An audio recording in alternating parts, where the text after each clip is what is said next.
Hello dear, this side Meena. So today we will start with the next topic, that is popular notions about the discipline of psychology. As in my introductory video I told you that we use psychology in our everyday life. So every one of us actually act like a psychologist also. Not only this, most of us have developed our own theory regarding the human behavior.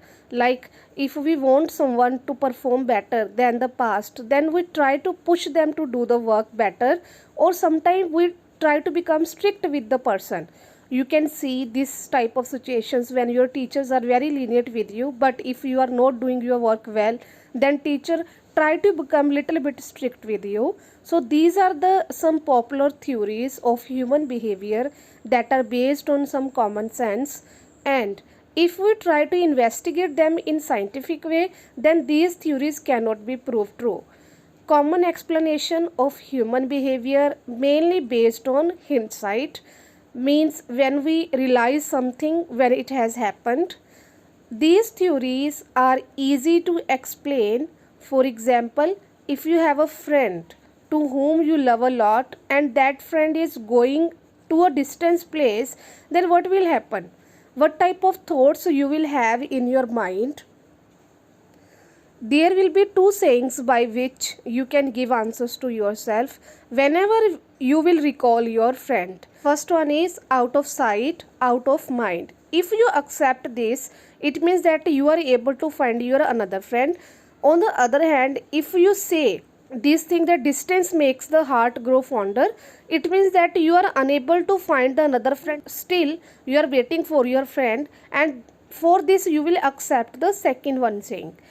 The explanation follows the occurrence of the behavior. Common sense is based on our hindsight that we experience internally.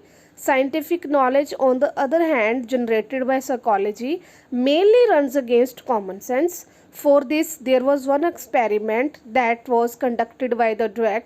She was actually concerned with the children who easily give up, and after that they faced so many problems and failures. She want to help them. If we talk about our common sense, then here are some common sense that tells us that we should try to give them easy problems in order to increase their success so that they can gain confidence. So she took a two group of the students who were trained for 25 days in solving the mathematical problems. In the first group, she has given the easy problems, and in the second group she has given mix of easy and difficult problems. As we know that in the case of difficult problems, they failed whenever this happened. She tried to give them motivation and always motivate them to keep on trying. After that, when training period was over, a new set of maths problem was given to the second group. What she was found that goes against the common belief. Those who had always easy problems, they gave up much faster when they faced failure than those who had experience of both success and failure happened due to their lack of efforts. There are another common sense notions that are not true. Like earlier, it was believed that men are more intelligent than women. According to the scientific reason, this thing is not proof. And another notion that common sense tells us that one is not able to give up one's best if someone is asked to perform before a large audience, like mostly in the case of the students, as mostly students always hesitate to perform in front of the audience. It is only common sense that we think that because of the audience students are not able to best, but psychologist study says that if you have practiced well out that things that you are going to present, and then you can actually perform better because of the presence of others help you to perform better in your terms.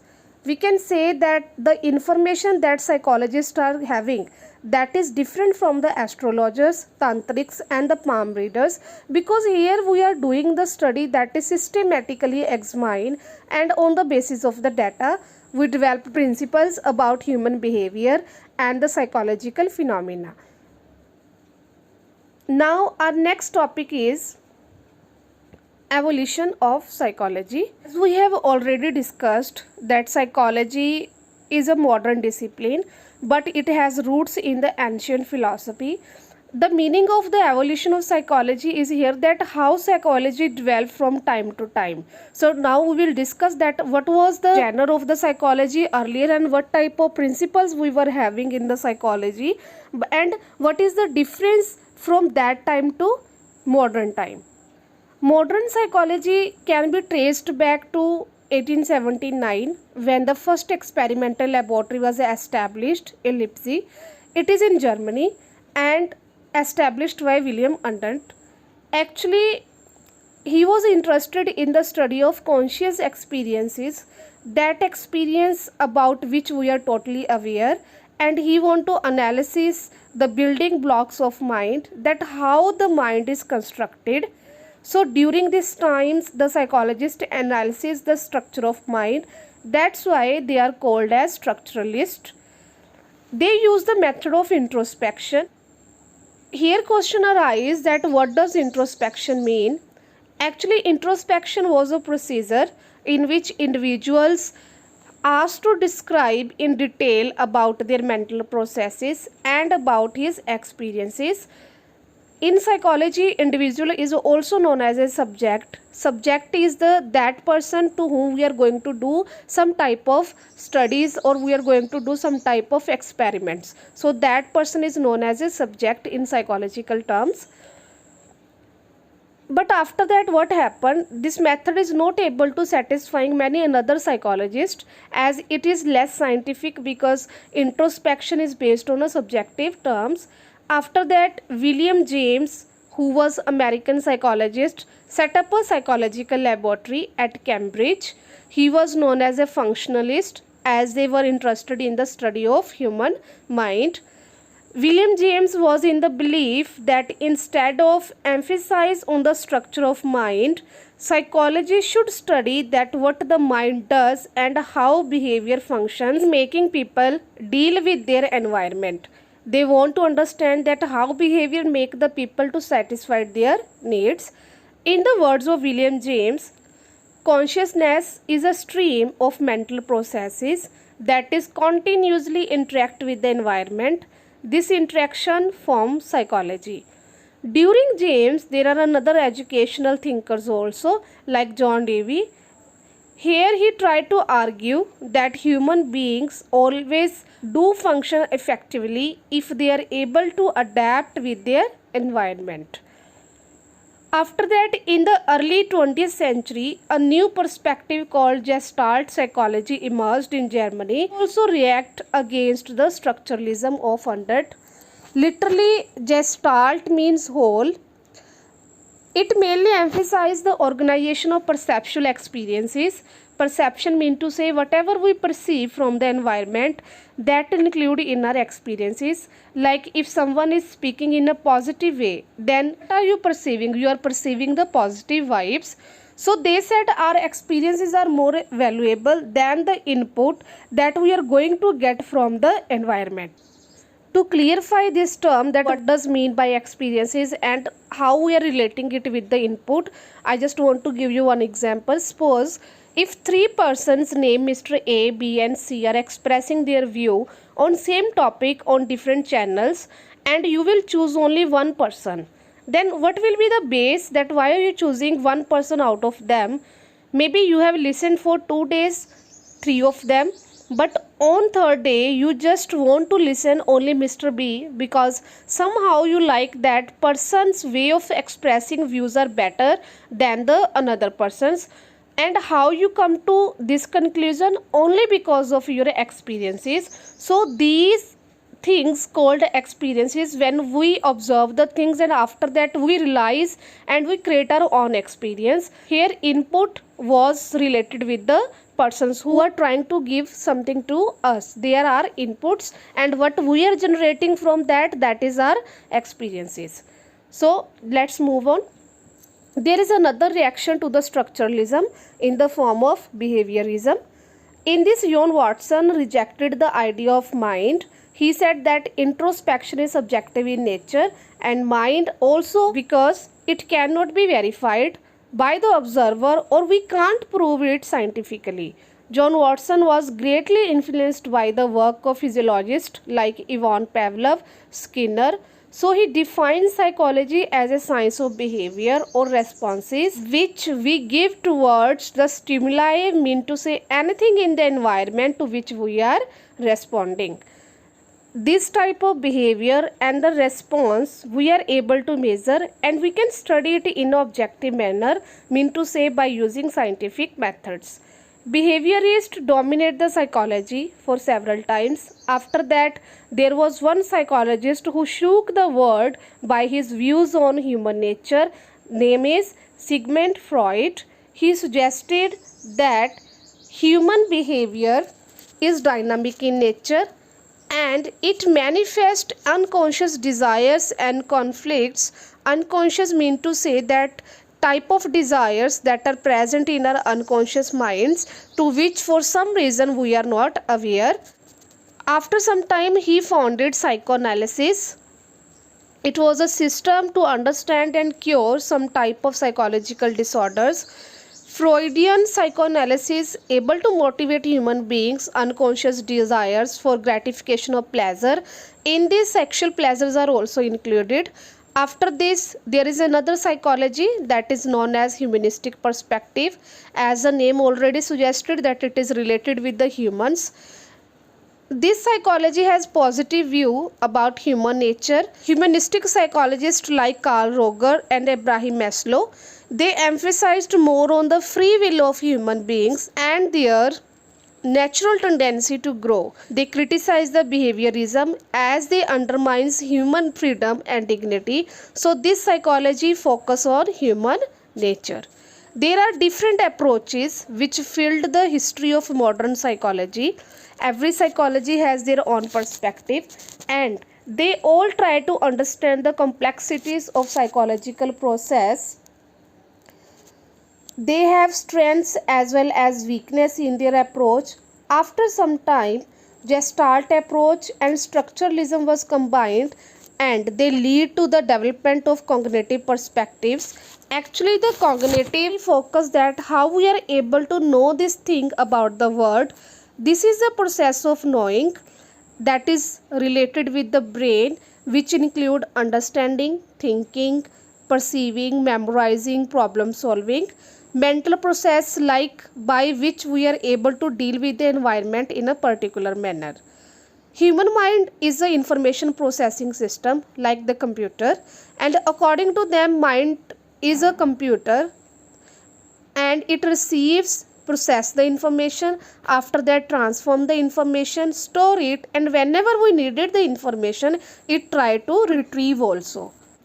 Modern cognitive psychologists view human beings as a constructing their minds actively through exploration into the physical and social world. Mean to say, they gave more emphasis that whenever we are getting something, it's only because of our interaction in the physical and the social world. This is called constructivism. Psychologist Jean Piaget, who gave the theory related to the constructivism, in which he talked about the development of mind related to the children. There is another Russian psychologist, Vygotsky, who suggests that mind is culturally constructed through the joint interaction between the adults and the children. So in the other words, we can say that as a construction of mind related with the children, and Vygotsky took another view that mind is joint cultural construction and it is a result in interaction between children and adults. Our next topic is development of psychology in India, that how psychology developed in India. As we know that Indian philosophical tradition focus on the mental processes and they try to reflect the human consciousness, self, mind-body relationship and a variety type of mental functions which include cognition, illusion, reasoning and etc.